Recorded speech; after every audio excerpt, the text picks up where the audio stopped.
our event, what to do with your South African retirement savings.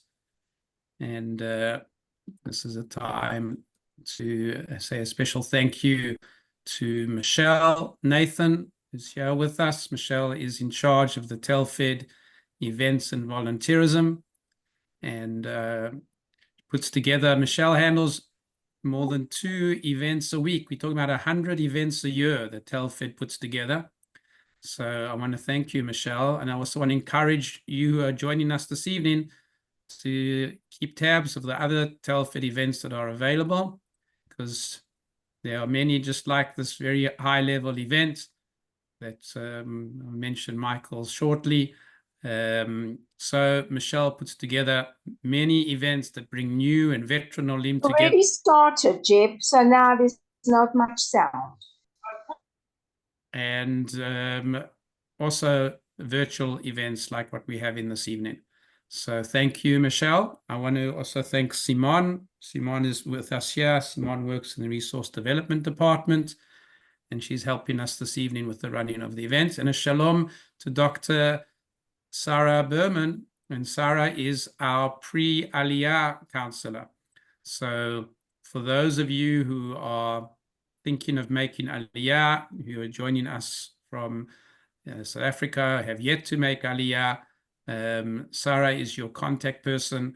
She's here with us this evening. You can drop her a note in the chat, and you can utilize the fact that she's here to connect with her. So now I'd like to give an introduction to Michael and officially welcome him and thank him for giving of his time to be with us and of his knowledge to be with us this evening. So Michael is a Harvard-educated tax practitioner, and he's a financial consultant. He's a South African chartered accountant. He has a master's degree in taxation, and his work experience in banking and investment has been both in South Africa and in London. He was also a senior lecturer at Wits University.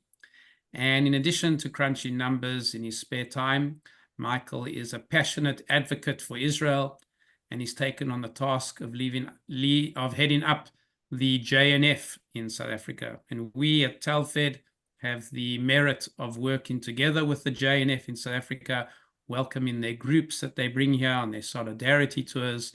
And this is a time also to say kol hakavod to you, Michael, on the work that the JNF does in beautifying the land of Israel and making sure that we're able to claim it by all the trees that we have planted. Israel being the only country in the world that has more trees in the 21st century than it had in the 20th century, despite the best efforts of our enemies to change that.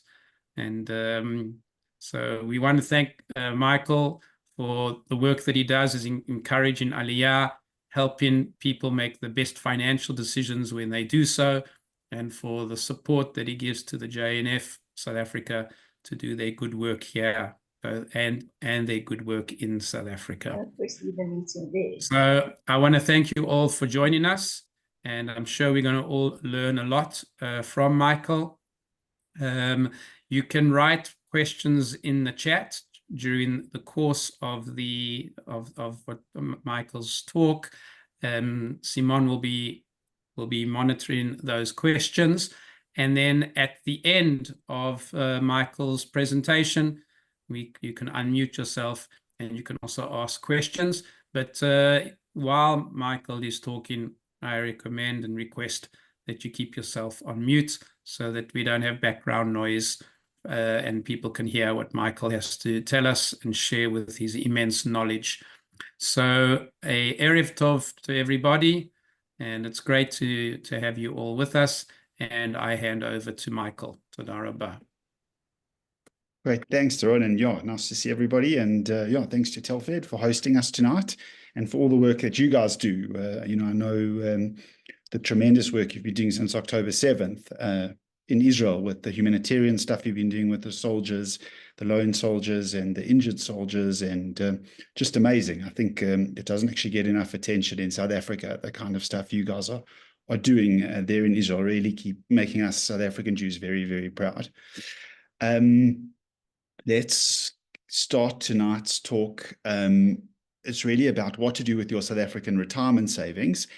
And let's see if I can move to the next slide. And why it's come about is that there's recently been quite dramatic changes to the way South Africa's retirement savings system works.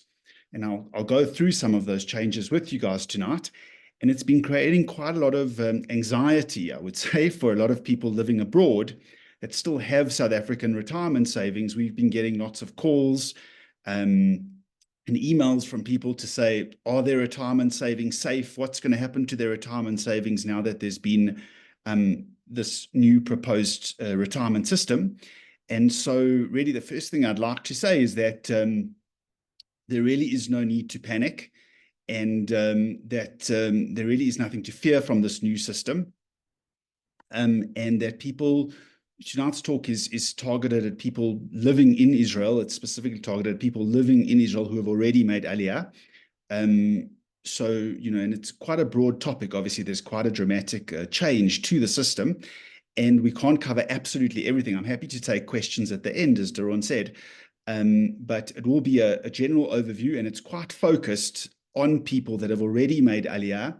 And I would say it's not a substitute. The talk is not a substitute for getting, proper tax and financial advice around your retirement savings. It's more of an introduction to the topic and covering what's going on in the space. But it's not a substitute for professional tax and financial advice. And I would recommend that people with retirement savings living in Israel with retirement savings still in South Africa should get proper, tax and financial advice around that. Everyone's situation might be different, just with those caveats. So what is the story here? So basically, from the 1st of September, South Africa is introducing what's called a two-pot retirement system. I mean, that's what's been creating all the headlines. The good news is that these changes are prospective, which means they only affect contributions made to retirement funds after the 1st of September 2024. So anything that's happened before that, the old rules generally apply. So that's the first thing. First reason not to panic is that these changes are prospective and they only apply to contributions to retirement savings post 1st of September 2024. The feature of this new system is we're now going to have what they call two pots. It's called a two-pot system. The one pot is a savings pot and the other pot is a retirement pot. And the idea of splitting your retirement savings into two pots is effectively to allow people to, on a systematic basis, withdraw their retirement savings early, before retirement, in the savings pot, and allow them to access their retirement savings if they have sort of, if they can't meet their expenditure. If they've got unforeseen expenditure, they can actually tap into their retirement savings to cover those spending gaps. So that's really the big feature of this. From people that are living in Israel who have made Aliyah, the good news is you can still withdraw your retirement savings 3 years post Aliyah. So that rule hasn't changed. So that's good news, that if you want to cash out your retirement savings, you still can. You do have to wait 3 years post ceasing to be tax resident in South Africa, but that is still in place. And the other piece of good news is that it doesn't change the fact the tax consequences for Israelis, for non-residents, doesn't change either. So, which are quite favorable, and we'll go into discussing those in a bit later. But those favorable tax advantages that Israelis have on retirement savings from South Africa are still in place. So that's all really good news from your perspective. So why has this sort of change happened? What's driven this dramatic change in South Africa's retirement system? And, many of you will know that the middle class in South Africa is suffering from a dramatic cost of living crisis. According to FNB, their statistics show from their banking data that people spend 80% of their salaries within the first 5 days of receiving them, which is quite crazy. Another statistic is that like 27 million South Africans actually have formal access to credit, and half of them are considered to be over indebted. You know, to put that into context, 2/3 of the middle class in South Africa, 2/3 of the income of the salary of the middle class in South Africa goes on debt servicing. So people have been borrowing money because their income is not enough to cover their expenditure. And we've now really got a savings crisis and a debt crisis on many lower middle income household balance sheets. And so the government was under tremendous pressure from Labour, from the unions before the election, to help workers who are in this difficult situation. And one way to do that was to allow them to dip into their retirement savings to cover this extra expenditure that they're not being able to meet with their salaries. We can debate the merits of that. I'm happy to debate that, but that's the reality. Whether it's right to dip into your retirement savings to cover your current expenditure, that's you know, we can debate that, but that's really the situation on the ground.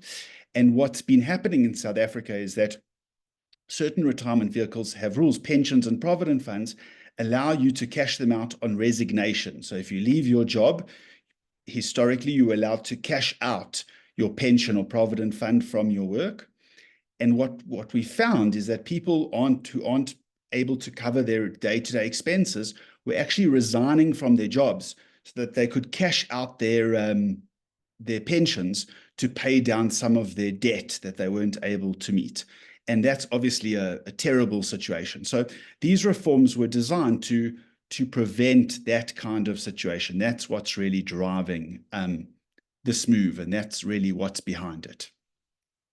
So just to give you a little bit of background on South Africa's current retirement savings landscape, it's complicated and fragmented. I think that's the general accepted. There's not one type of savings vehicle.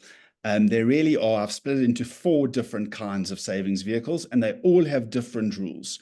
We could break them down into subcategories, but for the purposes of this talk, it's useful to think of having 4 different kinds of savings vehicles.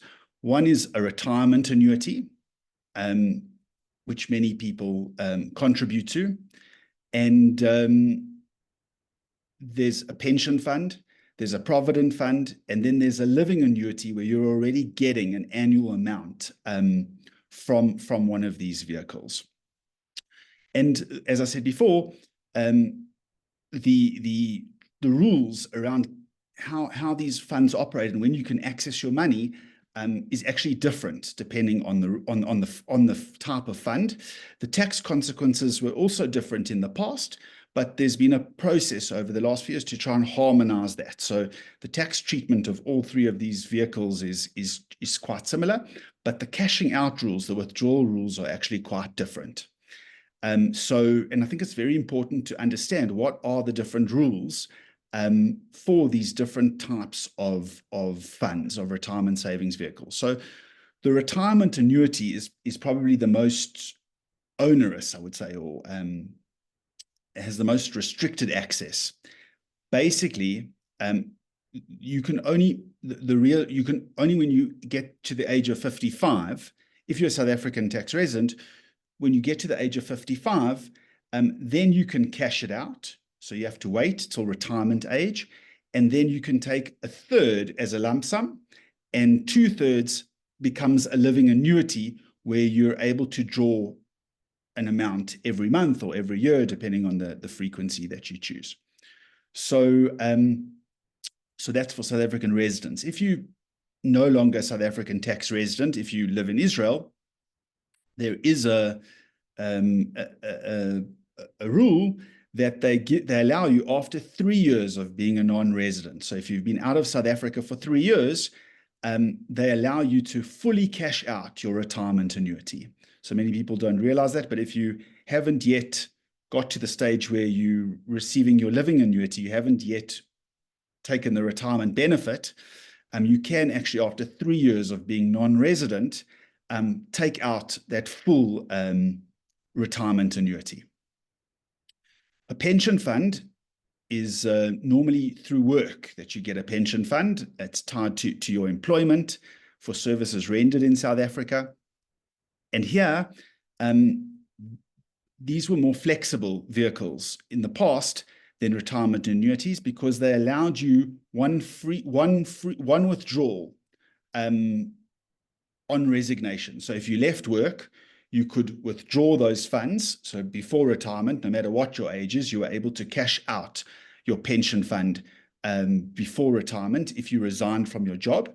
If you didn't want to cash out, you could preserve it in a preservation fund, and then you were allowed one withdrawal from that preservation fund up till the point in which you retire, and then you take the 1/3 as a lump sum and 2/3 as a living annuity. There was a tax penalty for this early withdrawal, I would call it, they call it pre-retirement withdrawal.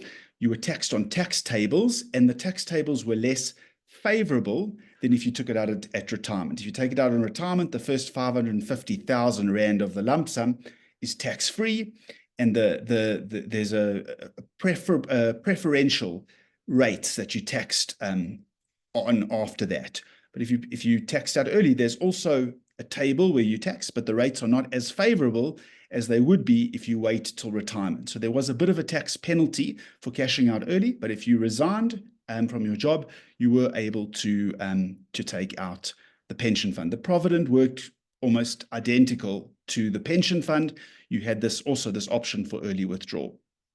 And then the fourth vehicle, which is many people over the age of 55 who have already retired and effectively cashed a third of their retirement savings and are now receiving a living annuity post-retirement.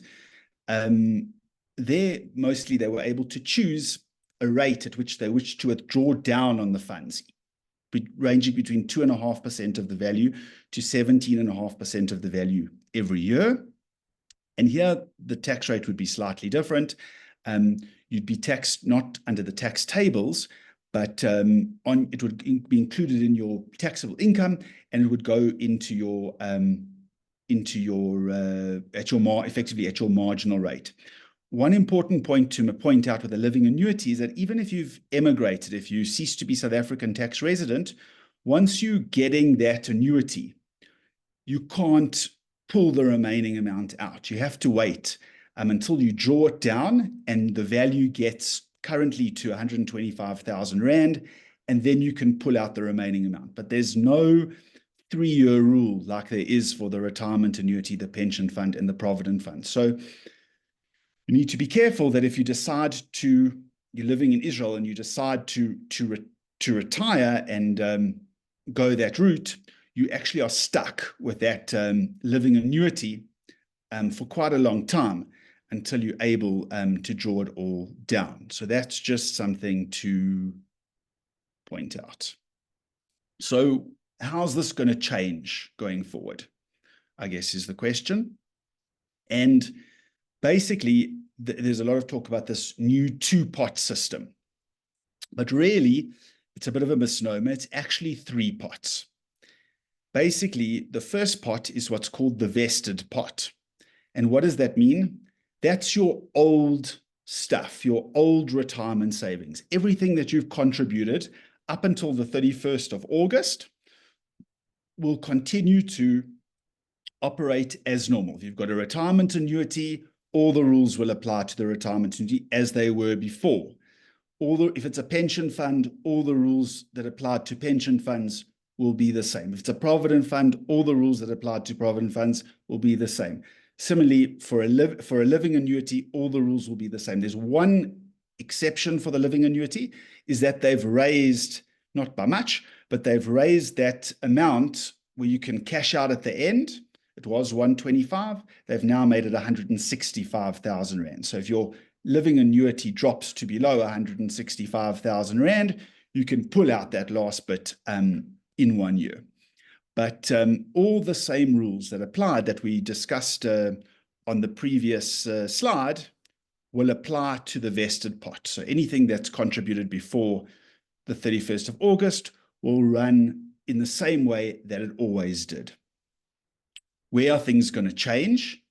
Things change for post 1 September contributions. So if you're still contributing to a retirement fund or to a pension or provident fund in South Africa, from the 1st of September, what's going to happen is that your contributions are going to be split into 2 pots. 1/3 is going to go into what's called the savings pot, and 2/3 is going to be go into what's called the retirement pot. And no matter what vehicle you're using, whether it's an RA, a retirement annuity, a pension, provident fund, the rules and the tax treatment are going to be the same for the new pots going forward. So there's no differentiation between the type of vehicle that you're going to be using in the way that you're going to be able to access these funds, generally speaking. So the third that goes into the savings pot, you'll be able to withdraw at any point before retirement. So you don't have to resign to do it. So it's fixing that perverse situation where people were resigning to be able to cash in their retirement savings to pay down their debt and fund their lifestyles. So very important that the key of the savings pot is that you can now withdraw your savings pot at any time. You can only do it once a year. So you have to, once every tax year, you'll have to put in a request to your insurance company and say, I'd like to withdraw X amount of money from our savings pot. You can withdraw the full amount. You can draw half, 10%. Doesn't really matter. The amount has to be more than 2,000 Rand. And you'll be able to withdraw that savings pot. The catch is there's no longer going to be preferential tax tables for that withdrawal, but that withdrawal is now going to form part of your marginal tax rate. It's going to go into your taxable income as if like you earned it as part of your salary. And if that lump sum that you're pulling out from your savings pot is big, that could be taxed at a very high rate. It could be taxed at 45%, depending on your taxable income in South Africa. So there's going to be quite a sizable tax penalty, effectively, for people that cash in their retirement savings early from this pot. And the statistics I've seen is that the Treasury is expecting a 5 billion Rand tax increase this year from that windfall that they're going to get from people that are going to cash in their savings pot early. This is not good story, but that's effectively what is going to be the case. The unions have tried to push back and argue that they shouldn't be using the marginal tax rate and should rather use the old preferential tables. But the government's also short of money, so everybody wants to pay down their debt, I guess.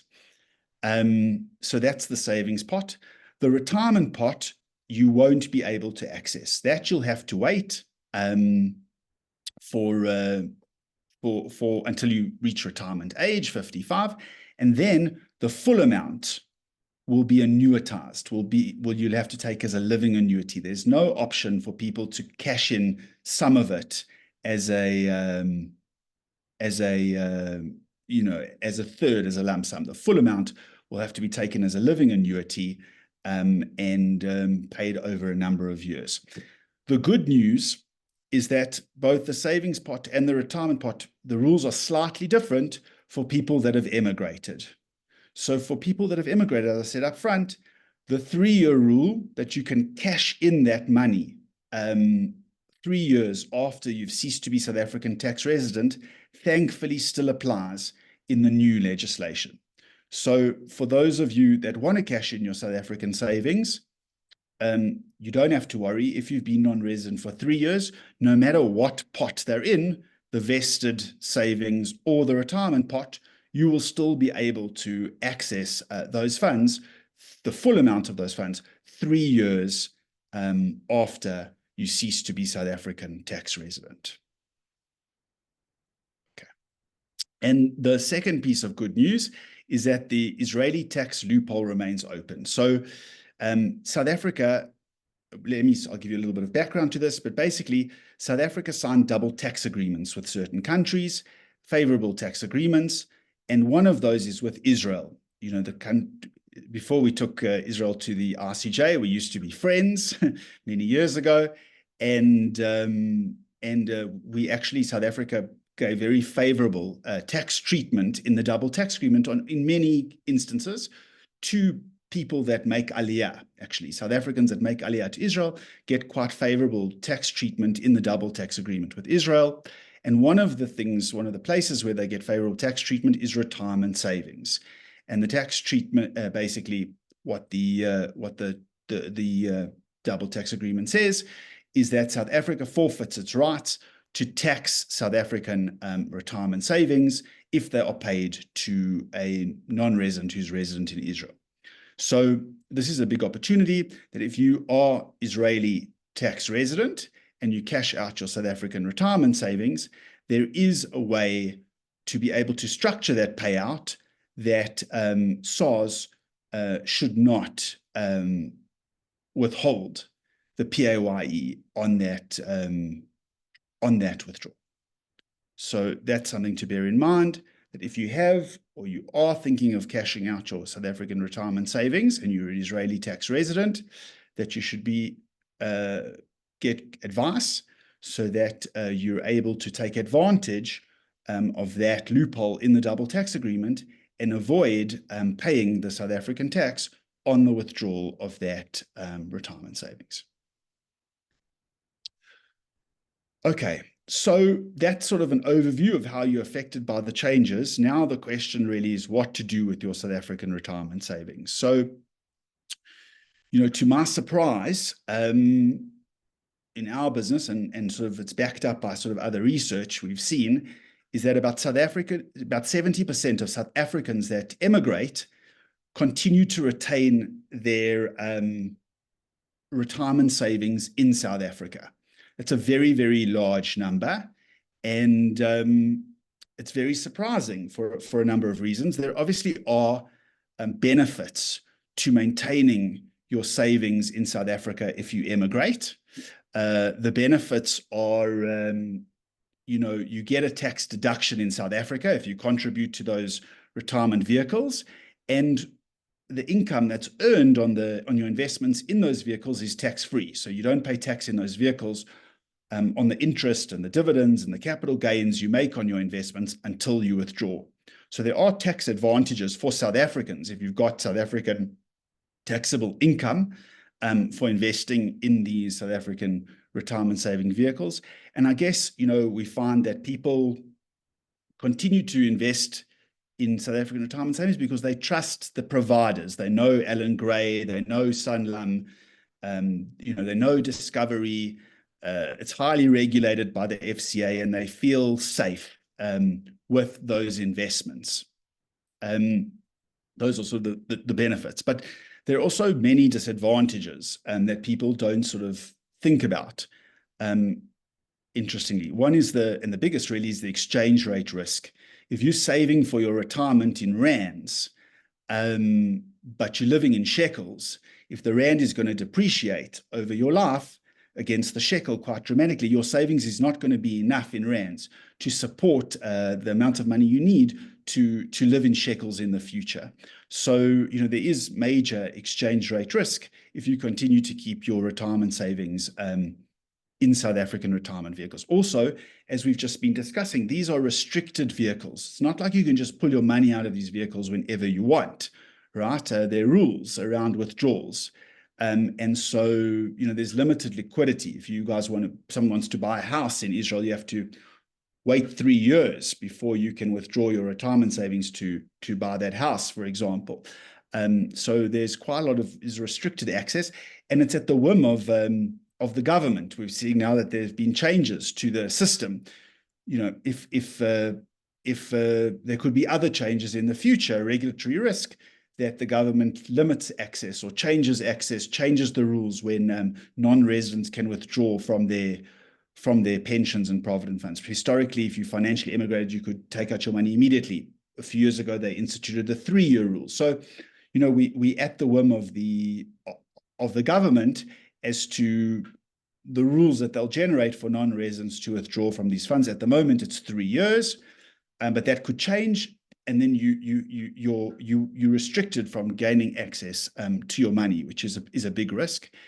And the third issue is that these funds are regulated in terms of what they can invest in. So there's something called Regulation 28, and it specifies the maximum amount of things that you can invest in, the types of asset classes, whether it's onshore or in South Africa or offshore, and it limits your offshore exposure to 40%, and it regulates the different types of asset classes. So given that you're now living in Israel, from a financial perspective, from a portfolio optimization perspective, from an investment perspective, the asset allocation that you're forced to have in South Africa might not be the optimal asset allocation for you now that you're living in Israel. So, you would probably want a more diversified global basket of bonds, property, equity, shares, whatever it is, then the South African retirement vehicle will allow.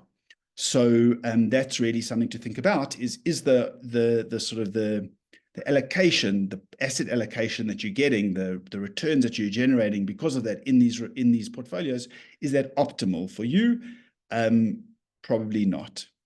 And I just think one sort of very important thing to say is that just because you exit the South African retirement vehicle, if you cash your money out of a retirement annuity or a pension or a provident fund, that doesn't mean that you have to give up your South African financial advisor. Many people say to us, well, I like my financial advisor, and so I'm just leaving it there because I trust him. Just because you cash out of your South African pension doesn't mean you have to get rid of your financial advisor. It's sort of like changing the brand of golf clubs you use doesn't mean you have to change your coach. So you can still keep your financial advisor, and many of the big financial houses today have access to international funds, international vehicles that are probably much more suited to your financial needs, that you're now living in Israel and no longer living in South Africa. So that is that. So what we find, surprisingly, is that people that have made Aliyah, they're living in Israel, but they still, not only have they still got South African pension, provident, or retirement annuities, but they're actually still contributing in many cases to their RAs, to their retirement annuities. We had a case recently of an elderly woman that lived in Israel for many years and was still contributing to a South African retirement annuity. And I think if you are in that position, the first question you have to ask yourself is, why are you still contributing to your South African retirement annuity? What benefits are you getting from that continued contribution, depending on your stage of life? And, every person's situation is different, and you need to look at everyone's individual situation. But what I would say as a way to think about it from your perspective is, unless you have significant South African source taxable income, unless you've got a lot of taxable income still in South Africa that you want to offset with the contributions to the retirement annuity, there are very, very few circumstances where this, would make good financial sense. So the only real scenario that I can think of would be if you have significant South African source taxable income that you want to reduce the tax rate on by contributing to a South African RA. And most South Africans that have immigrated to Israel or anywhere aren't really in this position. Most of them, the kind of income that they're still earning in South Africa shouldn't be taxable in South Africa in many circumstances. And what we find is that people think they might have a lot of South African taxable income, but they aren't, their South African tax returns aren't being done correctly, that they're now non-resident, and there are different tax rules that apply to non-residents, and they're doing it themselves or their accountants, it depends, are sort of carrying on as though they were still tax resident in South Africa, and not understanding that there are different rules for non-residents and favorable rules for non-residents, and actually that their South African taxable income is actually much, much less than they actually think.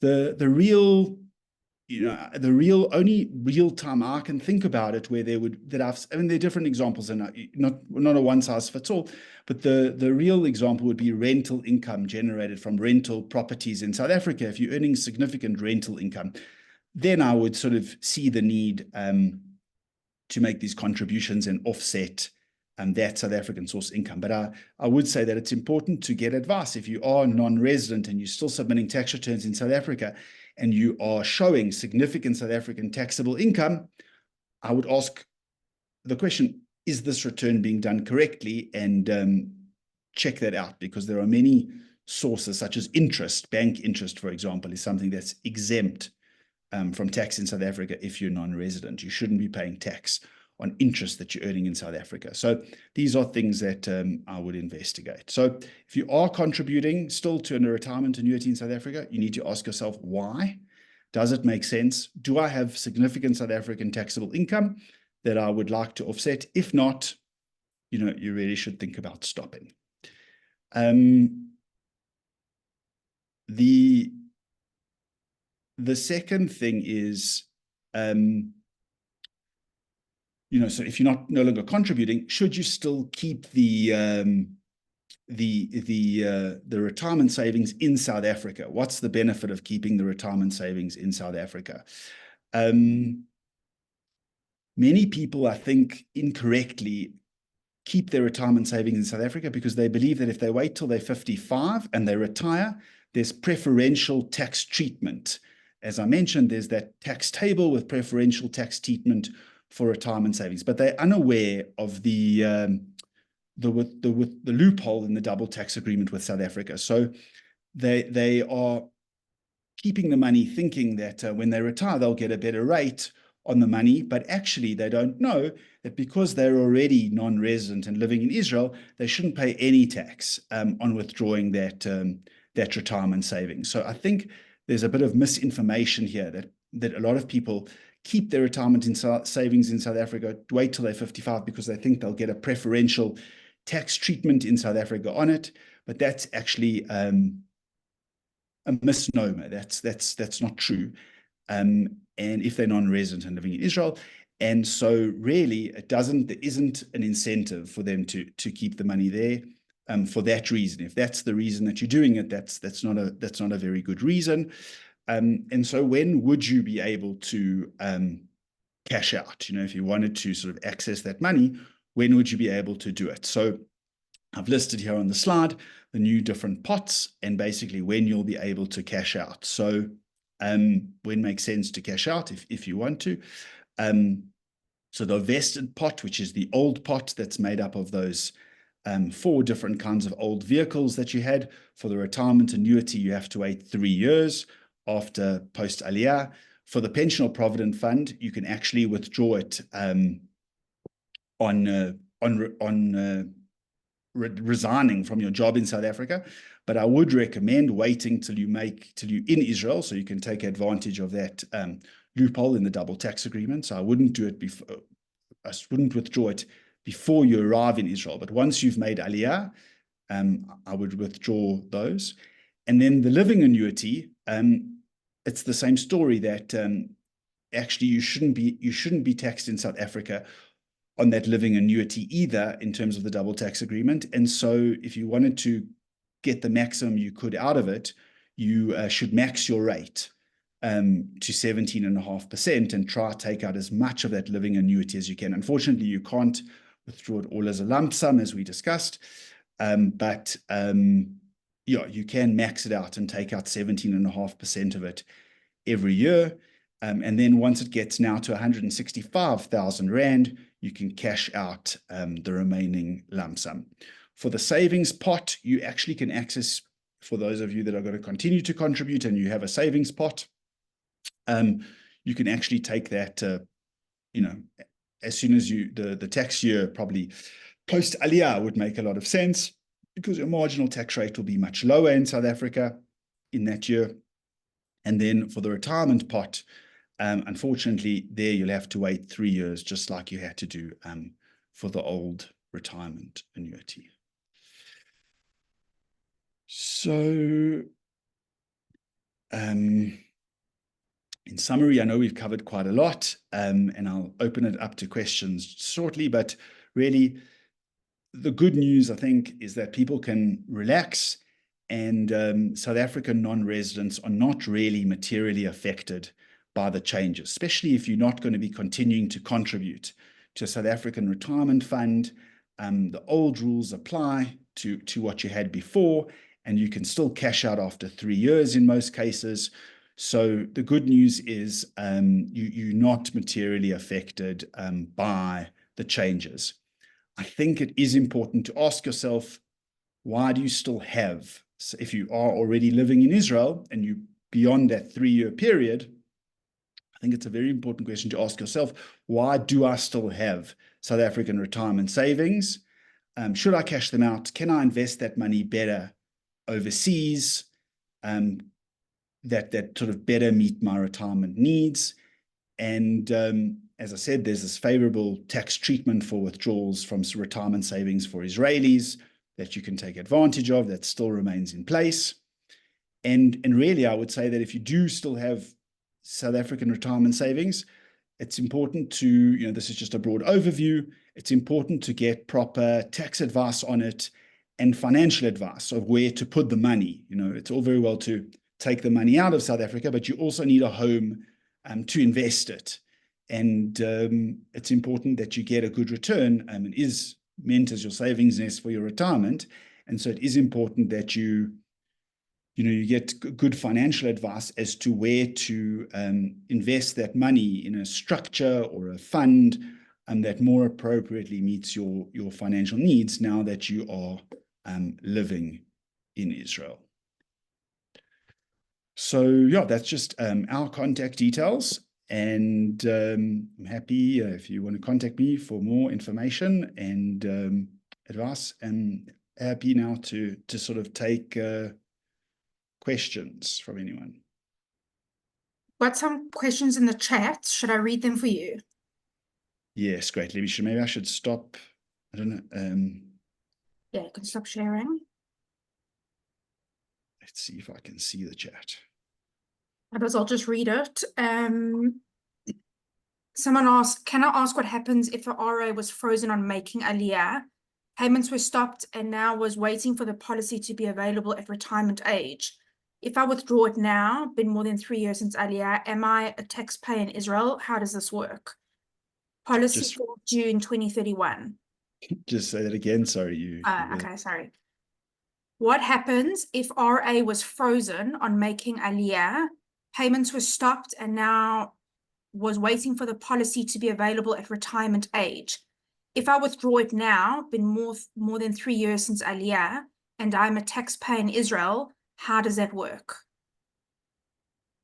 So not entirely sure from the question whether it seems like you haven't reached retirement age, that it's fully paid up. So, if you haven't yet retired, if you haven't yet taken the 1/3 as a lump sum and 2/3 as a living annuity, because you've been non-resident and you need to be formally non-resident with SARS, go through the ceasing to be tax resident process with SARS as well. I don't know if you've formally financially immigrated or not. But assuming that you have become tax non-resident in South Africa and you spent 3 years out of South Africa, you would be able to cash out that full amount of your RA now, and be able to transfer those funds to Israel and use them and invest them in Israel. Okay, another question. Can one apply for a refund on PAYE on living annuity distributions after cessation of tax residency? Yes, you can. We can help you with that. We do that a lot. It's not an easy process and it takes a long time, but we can do it, yeah. Okay. Those are all from the chat, so we can open it up. If anyone has any questions, please feel free to ask. You can just unmute yourself.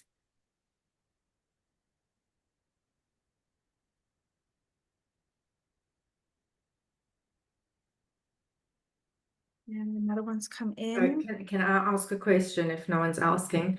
Thank you, Michael. That was very informative. With being a non-resident in South Africa, with SARS, I have been registered as a non-resident. Okay, great. Is that good enough to be able to withdraw a retirement annuity, or do I need to have made financial immigration as well?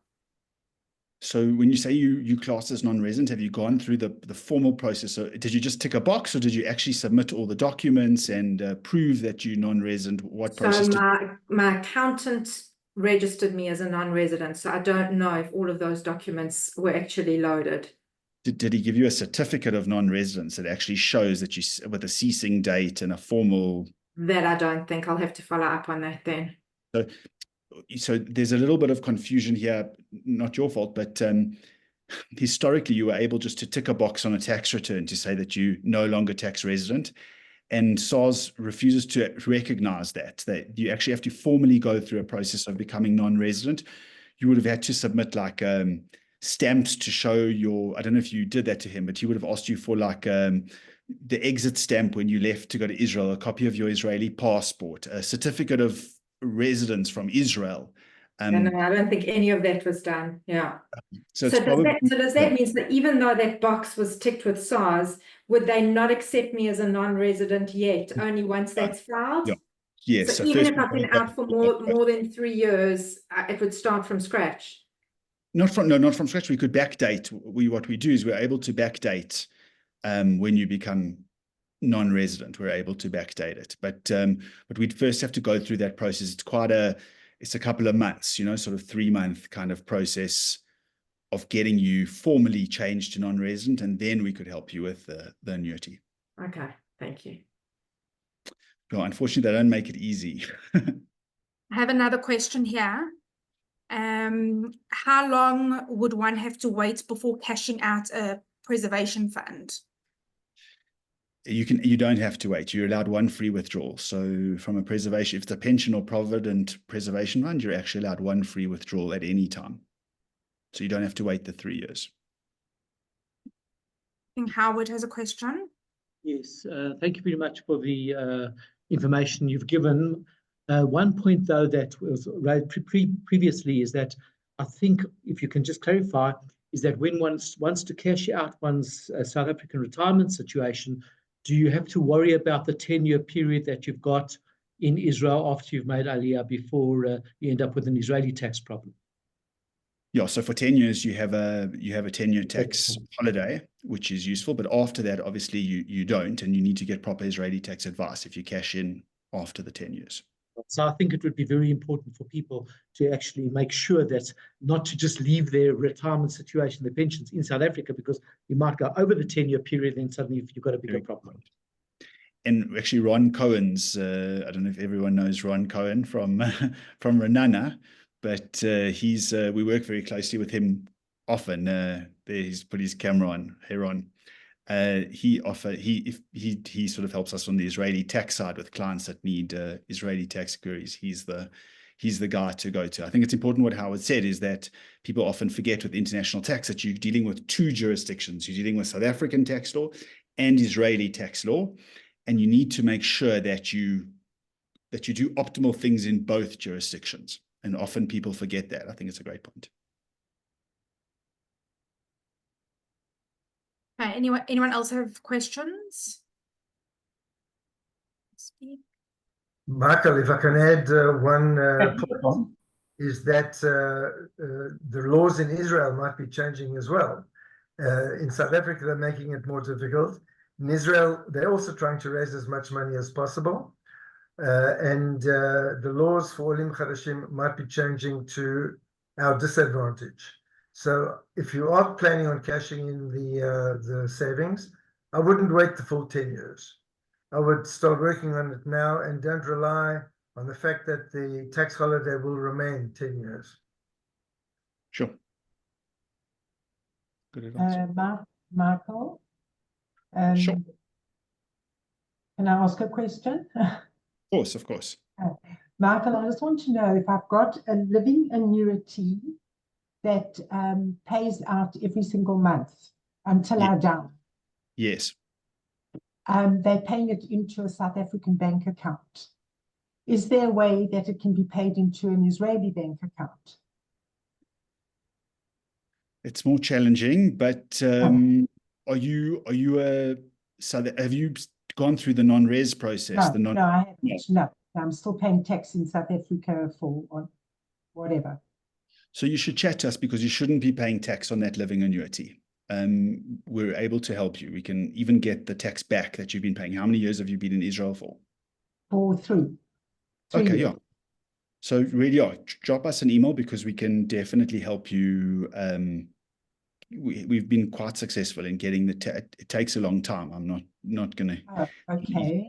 We can help you get some of that But tax back. aside from the tax, is there any way that that money can be paid into an Israeli bank account every month instead of into the Nedbank account every month?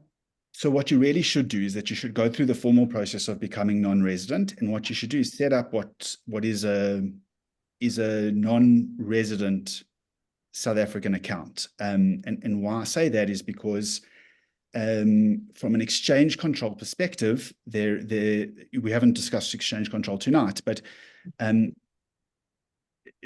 annuities have favorable exchange control treatment as a non-resident if they're done correctly. So what if you set it up correctly with the bank, the money can be paid into your non-resident South African account, and you can transfer it out to Israel, and you don't even need exchange control approval for that. It should be, you should be able to do that relatively automatic. It's not, to set it up takes time, and there are teething problems with the banks. And I'm not saying this is a miracle. It's not pleasant, but we also work with some Forex guys that can set up that non-res account and get you quite good rates on the money. And so if you do it properly and you go through the process, it's a little bit of teething the first few times, and you'll be frustrated, but in the long run, that's probably the best way to do it, is that you set up a non-resident bank account, and then you transfer that money from that non-resident account into your Israeli account. You could probably get better rates than you would if the pension. I have to become a non-resident, and then I can set up a non-resident account.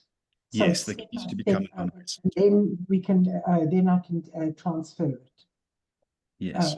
Okay. I know people are resistant to becoming non-resident, but really, it is the right thing to do, and it does open up a lot of opportunities, especially if you are earning an annuity from South Africa. We're able to get that tax back for you that you're paying, and it really is worth going through the process. Thanks, Michael. Thanks. Can I ask a question on that? Do you have to be in South Africa to open a non-resident bank account? No. Okay. That's the beauty of it. And the guys we work with do it through Investec or Capitec, and they can do it in 24 hours, 48 hours. It's very quick. Okay, thank you. And very little, like they need a copy of your ID, proof of your residential address in Israel, and basically. And then you close your other old South African bank account. Okay. You can close it or keep it, whatever you want to do. But yes, yeah. Okay. I have a question here. Do you think there is any chance that SA will terminate the double taxation agreement with Israel? A great question. I mean, it's a great question. Look, I don't think it's on the cards at the moment. I don't think it's on the cards at the moment, but we'll have to see. There is a new government in South Africa that's more moderate, and there is still a lot of trade between the two countries. So we're not there yet, but there is a risk at some point, maybe if things got worse, that could happen. It's not risk-free. Michael, are you happy to put your email address in the chat for anyone who would like to contact you? Sure. Let me I'll also share my screen again. Let's see. I'm a bit technologically backward sometimes. So you guys can get it there, and I will Here are your details. put it in the chat for everybody. Let me see how to send it to everybody. Okay, so Michael, just on behalf of Telfed, thank you very much for a great presentation and invaluable information.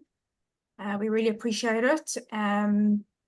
This has been recorded, so it will be available on the Telfed website within 24 hours for anyone who would like it.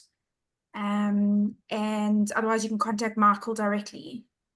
But thank you everyone for joining us, and thank you to you, Michael, for your time. Yeah, thank you very much for hosting me, and thanks for everyone for joining. Okay, great. Bye, guys. Take care. Thanks so much. Thank you. Bye.